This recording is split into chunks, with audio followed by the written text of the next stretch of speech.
पौराणिक कथा। ऐसे कृष्ण। स्टोरी के लिए भारत की चैनल को 7 फॉलो प्राचीन और करें। पवित्र नगरियों में से एक है मथुरा। मथुरा में भगवान कृष्ण का जन्म हुआ था। किसी ने कृष्ण के मामा कंस को बताया कि वसुदेव और देवकी की संतान ही उसकी मृत्यु का कारण होगी, अतः उसने वसुदेव और देवकी दोनों को जेल में बंद कर दिया। कंस उक्त दोनों की संतान के उत्पन्न होते ही मार डालता था। भविष्यवाणी के अनुसार विष्णु को देवकी के गर्भ से कृष्ण के रूप में जन्म लेना था, तो उन्होंने अपने 8वें अवतार के रूप में 8वें मनु वैवस्वत के मनवंतर के 28वें द्वापर में भाद्रपद के कृष्ण पक्ष की रात्रि के 7 मुहूर्त निकल गए और 8वां उपस्थित हुआ। तभी आधी रात के समय सबसे शुभ लग्न उपस्थित हुआ। उस लग्न पर केवल शुभ ग्रहों की दृष्टि थी। रोहिणी नक्षत्र तथा अष्टमी तिथि के संयोग से जयंती नामक योग में लगभग 3112 ईसा पूर्व अर्थात आज से 5126 वर्ष पूर्व को हुआ। ज्योतिषियों के अनुसार रात 12 बजे उस वक्त शून्य काल था। यमुना के पार गोकुल। जब कृष्ण का जन्म हुआ तो जेल के सभी संतरी माया द्वारा गहरी नींद में सो गए। जेल के दरवाजे स्वतः ही खुल गए। उस वक्त भारी बारिश हो रही थी। यमुना में उफान था। उस बारिश में ही वसुदेव ने नन्हे कृष्ण को एक टोकरी में रखा और उस टोकरी को लेकर वे जेल से बाहर निकल आए। कुछ दूरी पर ही यमुना नदी थी। उन्हें उस पार जाना था, लेकिन कैसे? तभी चमत्कार हुआ। यमुना के जल ने भगवान के चरण छुए और फिर उसका जल 2 हिस्सों में बंट गया और इस पार से उस पार रास्ता बन गया। कहते हैं कि वसुदेव कृष्ण को यमुना के उस पार गोकुल में अपने मित्र नंदगोप के यहाँ ले गए।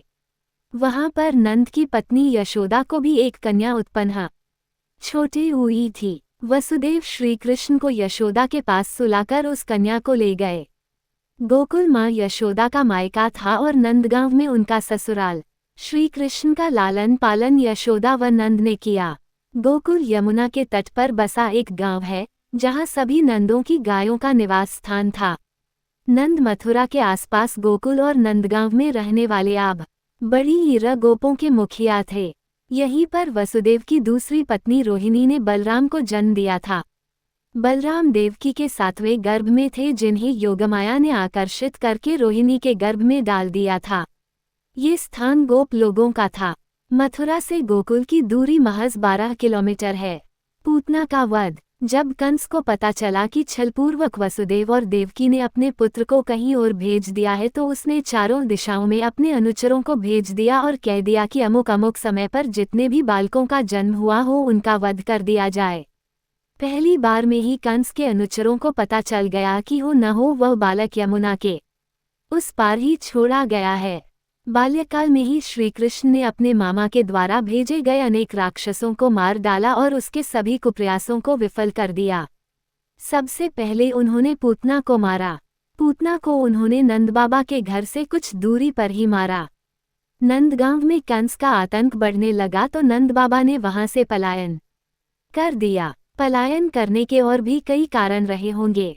वृंदावन आगमन। नंदगांव में कंस के खतरे के चलते ही नंदबाबा दोनों भाइयों को वहां से दूसरे गांव वृंदावन लेकर चले गए। वृंदावन कृष्ण की लीलाओं का प्रमुख स्थान है। वृंदावन मथुरा से 14 किलोमीटर दूर है। श्रीमद्भागवत और विष्णु पुराण के अनुसार कंस के अत्याचार से बचने के लिए नंदजी कुटुंबियों और सजातियों के साथ नंदगांव से वृंदावन में आकर बस गए थे। विष्णु पुराण में वृंदावन में कृष्ण की लीलाओं का वर्णन भी है। यहाँ श्री कृष्ण ने कालिया का दमन किया था, काला और धनुक का वध। फिर कुछ बड़ा होकर उन्होंने कदम्ब वन में बलराम के साथ मिलकर कालिया नाग का वध किया। फिर इसी प्रकार वहीं ताल वन में दैत्य जाति का धनुक नाम का अत्याचारी व्यक्ति रहता था, जिसका बलदेव ने वध कर डाला।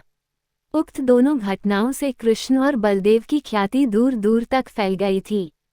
इसके अलावा यहाँ पर उन्होंने यमलार्जुन, शकटासुर वध, प्रलंब वध और अरिष्ट वध किया। रासलीला। मान्यता है कि यहीं पर श्री कृष्ण और राधा एक घाट पर युगल स्नान करते थे। इससे पहले कृष्ण की राधा से मुलाकात गोकुल के पास संकेत तीर्थ पर हुई थी। वृंदावन में ही श्री कृष्ण और गोपियां आंख मिचौनी का खेल खेलते थे। यहीं पर श्री कृष्ण और उनके भी सखा और सखियां मिलकर रासलीला अर्थात तीज त्योहारों पर नृत्य उत्सव का आयोजन करते थे। कृष्ण की शरारतों के कारण उन्हें बांके बिहारी कहा जाता है। यहाँ बांके बिहारी जी का मंदिर है। यहाँ पर यमुना घाट के प्रत्येक घाट से भगवान कृष्ण की कथा जुड़ी हुई है। गोवर्धन पर्वत, वृंदावन के पास ही गोवर्धन पर्वत है। यहीं पर कृष्ण ने लोगों को इंद्र के प्रकोप से बचाया था। उस काल में लोग इंद्र से डरकर उसकी पूजा करते थे। कृष्ण ने उनके इस डर को बाहर निकाला और सिर्फ परमेश्वर के प्रति ही प्रार्थना करने की शिक्षा दी। नंद इंद्र की पूजा का उत्सव मनाया करते थे। श्री कृष्ण ने इसे बंद करके कार्तिक मास में अन्नकूट का उत्सव आरंभ कराया। कंस का वध, वृंदावन में कालिया और धनुक का सामना करने के कारण दोनों भाइयों की ख्याति के चलते कंस समझ गया था कि ज्योतिष भविष्यवाणी अनुसार इतने बलशाली किशोर तो वसुदेव और देवकी के पुत्र ही हो सकते हैं। तब कंस ने दोनों भाइयों को पहलवानी के लिए निमंत्रण दिया, क्योंकि कंस चाहता था कि इन्हें पहलवानों के हाथों मरवा दिया जाए, लेकिन दोनों भाइयों ने पहलवानों के शिरोमणि चाणूर और मुष्टिक को मारकर कंस को पकड़ लिया और सबके देखते देखते ही उसको भी मार दिया। कंस का वध करने के पश्चात कृष्ण और बलदेव ने कंस के पिता उग्रसेन को पुनः राजा बना दिया। उग्रसेन के 9 पुत्र थे, उनमें कंस ज्येष्ठ था। उनके नाम हैं न्यग्रोध, सुनामा, कंक, शंकु अजभू, राष्ट्रपाल, युद्धमुष्टि और सुमुष्टिद। उनके कंसा, कंसवती, सतंतु, राष्ट्रपाली और कनका नाम की 5 बहनें थीं। अपनी संतानों सहित उग्रसेन कुकुर वंश में उत्पन्न हुए कहे जाते हैं और उन्होंने व्रजनाभ के शासन संभालने के पूर्व तक राज किया। कृष्ण बचपन में ही कई आकस्मिक दुर्घटनाओं का सामना करने तथा किशोरावस्था में कंस के षड्यंत्रों को विफल करने के कारण बहुत लोकप्रिय हो गए थे। कंस के वध के बाद उनका अज्ञातवास भी समाप्त हुआ और उनके हित राज्य का भय भी।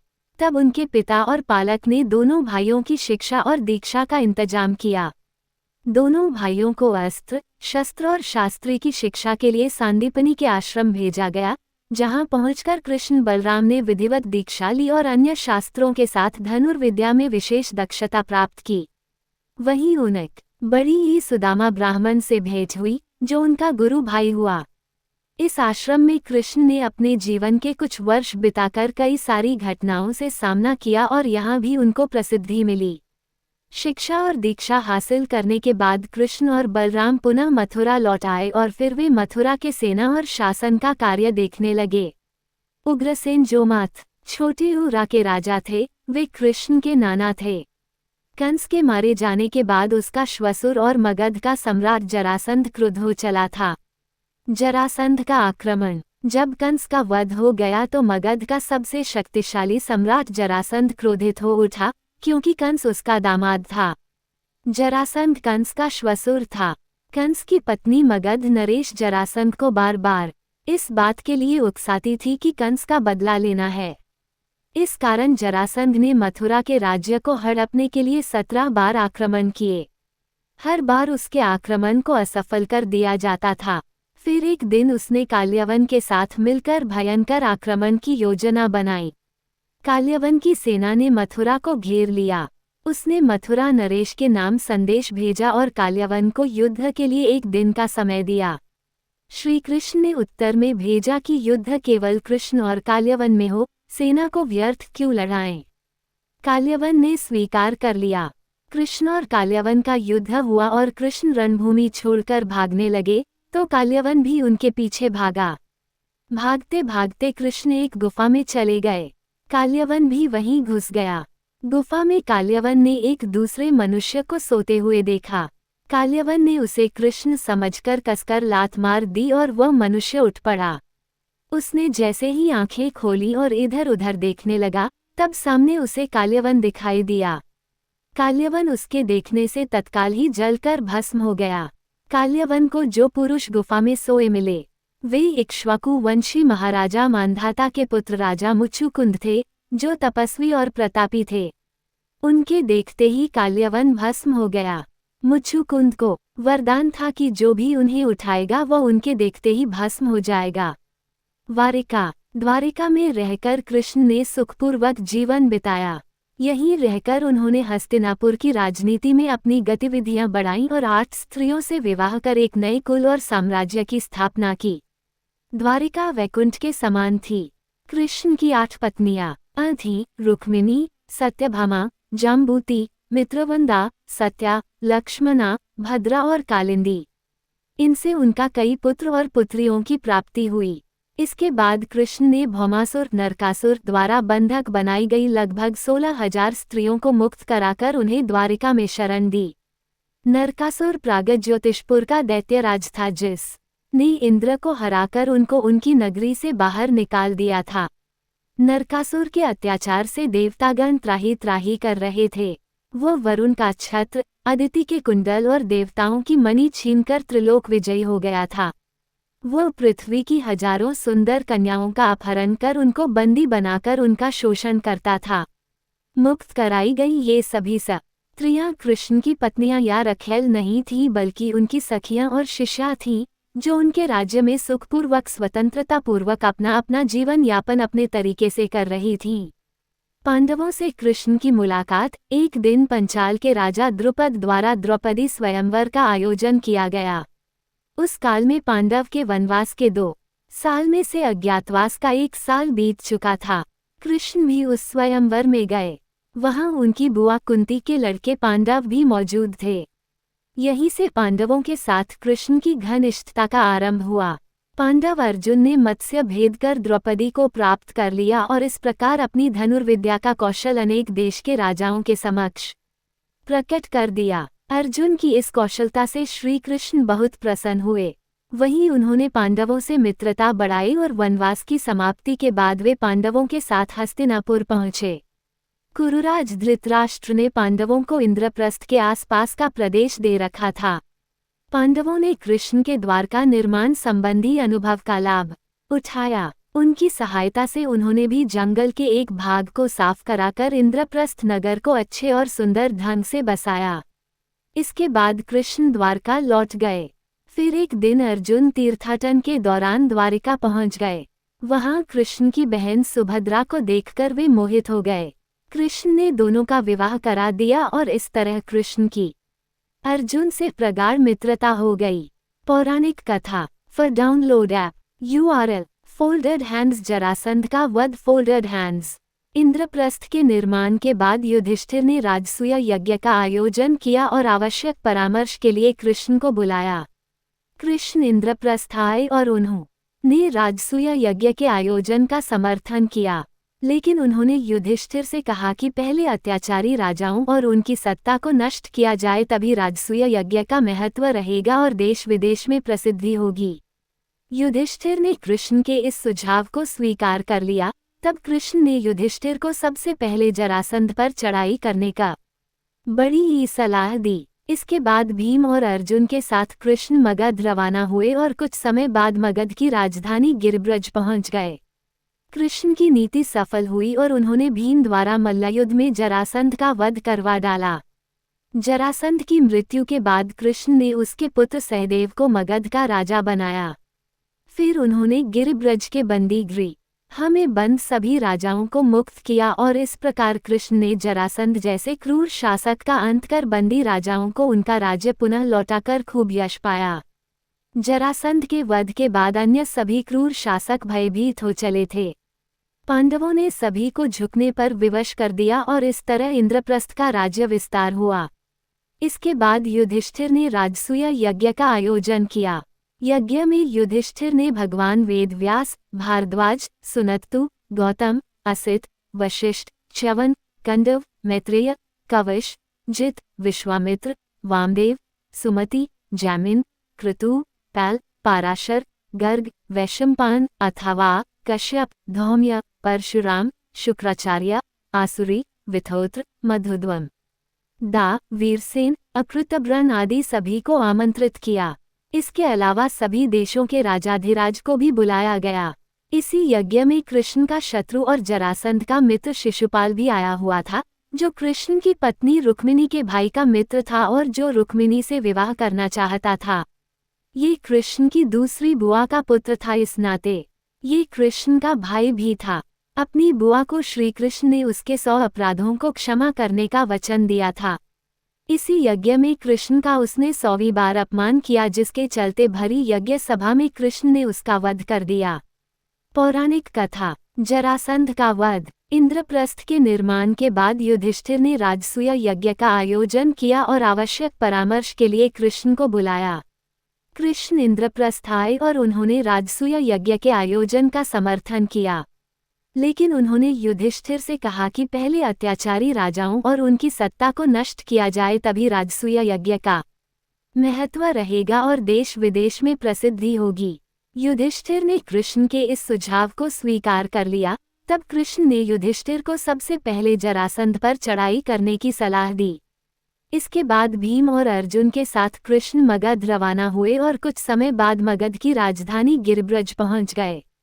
कृष्ण की नीति सफल हुई और उन्होंने बड़ी हिमा द्वारा मल्लयुद्ध में जरासंध का वध करवा डाला। जरासंध की मृत्यु के बाद कृष्ण ने उसके पुत्र सहदेव को मगध का राजा बनाया। फिर उन्होंने गिरिब्रज के बंदीगृह में बंद सभी राजाओं को मुक्त किया और इस प्रकार कृष्ण ने जरासंध जैसे क्रूर शासक का अंत कर बंदी राजाओं को उनका राज्य पुनः लौटाकर खूब यश पाया। जरासंध का वध के बाद अन्य सभी क्रूर शासक भयभीत हो चले थे। पांडवों ने सभी को झुकने पर विवश कर दिया और इस तरह इंद्रप्रस्थ का राज्य विस्तार हुआ। इसके बाद युधिष्ठिर ने राजसूय यज्ञ का आयोजन किया। यज्ञ में युधिष्ठिर ने भगवान वेद व्यास, भारद्वाज, सुनत्तु, गौतम, असित, वशिष्ठ, च्यवन, कंडव, मैत्रेय, कावश, जित, विश्व, आमित्र, वामदेव, सुमति, जामिन, क्रतु, पल, पाराशर, गर्ग, वैशंपायन, अथावा, कश्यप, धौम्य, परशुराम, शुक्राचार्य, आसुरी, विथोत्र, मधुद्वंदा, वीरसेन, अकृतब्रन आदि सभी को आमंत्रित किया। इसके अलावा सभी देशों के राजाधिराज को भी बुलाया गया। इसी यज्ञ में कृष्ण का शत्रु और जरासंध का मित्र शिशुपाल भी आया हुआ था, जो कृष्ण की पत्नी रुक्मिणी के भाई का मित्र था और जो रुक्मिणी से विवाह करना चाहता था। ये कृष्ण की दूसरी बुआ का पुत्र था, इस नाते ये कृष्ण का भाई भी था।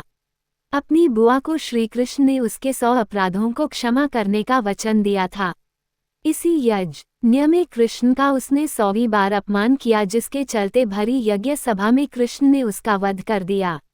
में रहकर कृष्ण ने धर्म, राजनीति, नीति आदि के कई पाठ पढ़ाए और धर्म कर्म का प्रचार किया, लेकिन वे कौरवों और पांडवों के बीच युद्ध को नहीं रोक पाए और अंततः महाभारत में वे अर्जुन के सारथी बने। उनके जीवन की ये सबसे बड़ी घटना थी। कृष्ण की महाभारत में भी बहुत बड़ी भूमिका थी। कृष्ण की बहन सुभद्रा अर्जुन की पत्नी थी। श्री कृष्ण ने ही युद्ध से पहले अर्जुन को गीता का उपदेश दिया था। महाभारत युद्ध को पांडवों के पक्ष में करने के लिए कृष्ण को युद्ध के पूर्व कई तरह के छल, बल और नीति का उपयोग करना पड़ा। अंततः न की नीति के चलते ही पांडवों ने युद्ध जीत लिया। इस युद्ध में भारी संख्या में लोग मारे गए। सभी कौरवों की लाश पर विलाप करते हुए गांधारी ने शाप दिया कि हे कृष्ण, तुम्हारे कुल का नाश हो जाए।